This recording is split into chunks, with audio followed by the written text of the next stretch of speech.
आपको बताएंगे सिंध के 14 अजला में 28 नशिस्तों पर ज़िमनी बल्दियाती इंतखाबात का सिलसिला है। पोलिंग का मुकर्रर वक्त खत्म हो गया। इलेक्शन कमीशन के अमले की जेर निगरानी वोटों की गिनती जारी है। जिला गरबी, शर्की, किमाड़ी की 5 नशिस्तों पर इलेक्शन हुआ।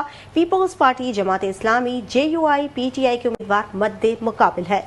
पोलिंग सुबह 8 बजे से शाम 4 बजे तक बगैर किसी वक्फे के जारी रही।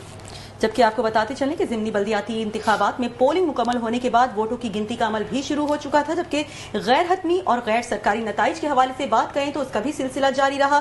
जिले garbi UC1 polling station number 9 के गैर हतमी और गैर सरकारी नताइज के मुताबिक पीपल्स पार्टी की शहनीला आमिर 53 वोट लेकर आगे रही हैं, जबकि TLP उम्मीदवार मोहम्मद अली 51 वोट के साथ दूसरे नंबर पर बराजमान हैं। जबकि PTI के हवाले से बात करें तो PTI के हिमायत याफ्ता उम्मीदवार आमिर हयात को 21 वोट्स मिले हैं।